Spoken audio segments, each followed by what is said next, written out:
परिचय। आप एक सड़क पर टहल रहे हैं। सड़क पर वाहन गुजर रहे हैं जो गुजरते वक्त धुआं छोड़ते हैं। आपको अचानक लगता है कि श्वास लेना कठिन है। ऐसा क्यों? आइए इसका कारण जानें। उद्देश्य। इस पाठ के अंत में आप निम्न करने में सक्षम हो जाएंगे।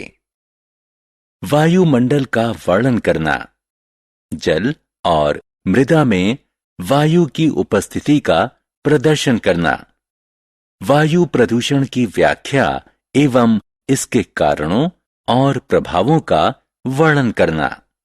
पृथ्वी का वायुमंडल।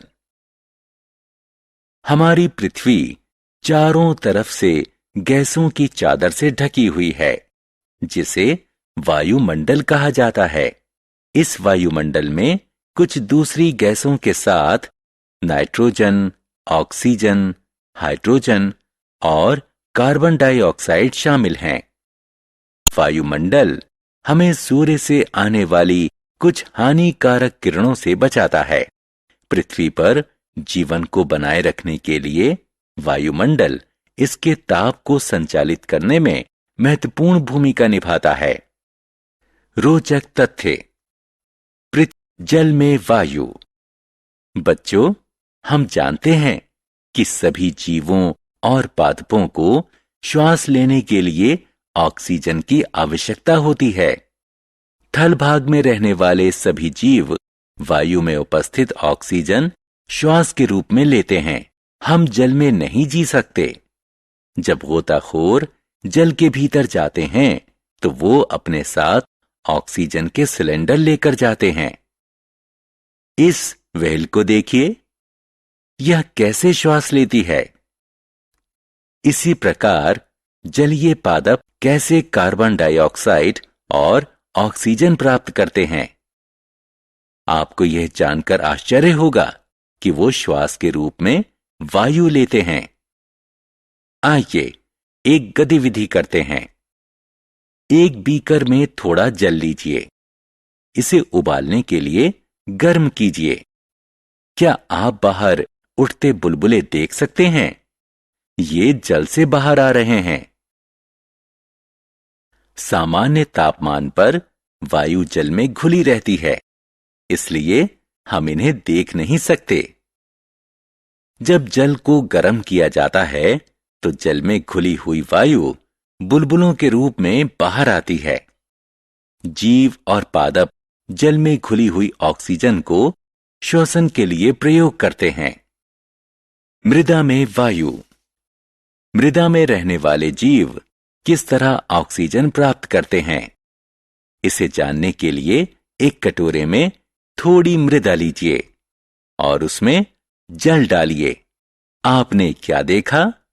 आप देख सकते हैं कि मृदा से वायु के बुलबुले बाहर आ रहे हैं। जब मृदा में जल मिलाया जाता है तो यह मृदा में उपस्थित वायु को जल से स्थानांतरित करता है। मृदा में उपस्थित वायु बुलबुले के रूप में बाहर आती है। मृदा में बिलों और सुराखों में रहने वाले जीव मृदा में उपस्थित वायु को श्वास के रूप में ग्रहण करते हैं। वर्षा ऋतु में इन दरारों और सुराखों में जल भर जाने के कारण इन जीवों को श्वास लेने के लिए बाहर आना पड़ता है। वायुमंडल में ऑक्सीजन का पुनर्भरण। कई करोड़ मनुष्य, जंतु और दूसरे जीव वायुमंडल से लेकर बड़ी मात्रा में ऑक्सीजन का उपभोग कर रहे हैं। तो फिर वायुमंडल का ऑक्सीजन भंडार खत्म क्यों नहीं होता? क्या आप जानते हैं कि कैसे? पादप प्रकाश संश्लेषण के दौरान ऑक्सीजन उत्सर्जित करते हैं। ऑक्सीजन वायुमंडल में छोड़ी जाती है और पादप श्वसन के लिए ऑक्सीजन का प्रयोग भी करते हैं, लेकिन वो जितना प्रयोग करते हैं उससे ज्यादा ऑक्सीजन का उत्सर्जन करते हैं। अतः पादप मौन रूप से हमें मृत्यु से बचाते हैं और इस पर कोई ध्यान दिए बगैर। क्या होगा यदि पुनर्भरण वांछित स्तर तक ना हो। क्या होगा यदि वायुमंडल में कार्बन डाइऑक्साइड का भरण ज्यादा हो जाए और यह पादपों द्वारा कार्बन डाइऑक्साइड और ऑक्सीजन के बीच संतुलन बनाने की सीमा से अधिक हो जाए? क्या होगा यदि दूसरी हानिकारक गैसें वायुमंडल में उत्सर्जित होने लगें? उत्तर है, इसका परिणाम होगा वायु प्रदूषण। वायु प्रदूषण, इसके कारण और प्रभाव। कार, स्कूटर, वातानुकूलक, रेफ्रिजरेटर और दूसरी चीजें हानिकारक गैसें उत्सर्जित करती हैं और वायु को प्रदूषित करती हैं। कोयले के जलने के कारण भी अत्यधिक मात्रा में उत्सर्जित होने वाली कार्बन डाइऑक्साइड से वायु प्रदूषित होती है। जो पदार्थ वायु को प्रदूषित करते हैं उन्हें प्रदूषक कहते हैं। वायु प्रदूषक मुख्यतः कारखानों और गाड़ियों से निकलने वाला गैसीय उत्सर्जन होता है। वायु प्रदूषण वैश्विक समस्याएं भी पैदा कर रहा है, जैसे कि क्लोरोफ्लोरोकार्बन के उत्सर्जन के कारण ओजोन परत का क्षरण और कार्बन डाइऑक्साइड के उत्सर्जन के कारण वैश्विक उष्णता में वृद्धि। वायु प्रदूषण की रोकथाम। वायु प्रदूषण पर कुछ साधारण उपायों से रोकथाम लगाई जा सकती है। निजी वाहन के बजाय सार्वजनिक वाहन का प्रयोग करें। दैनिक जीवन में लकड़ी का प्रयोग ना करें। अपने आसपास ज्यादा वृक्ष लगाएं। वातानुकूलक जैसे साधनों को दूसरों के संग साझा करें।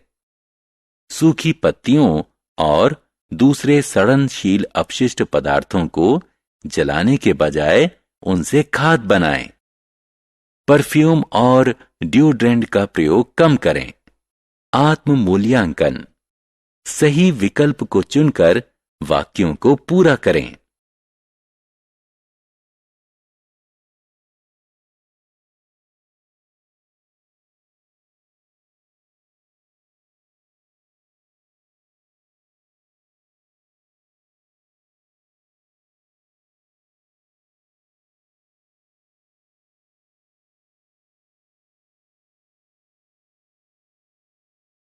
सारांश। आइए हमने जो कुछ सीखा है उसे संक्षेप में दोहराएं। पृथ्वी के चारों तरफ वायु के आवरण को वायुमंडल कहते हैं। यह पृथ्वी पर जीवन के लिए आवश्यक है। जलीय जीव और पादप जल में विघटित वायु का श्वसन के लिए प्रयोग करते हैं। मृदा में रहने वाले जीव मृदा में उपस्थित वायु का श्वसन के लिए प्रयोग करते हैं। हानिकारक गैसों और वस्तुओं के कारण वायुमंडल को होने वाले संदूषण को वायु प्रदूषण कहते हैं।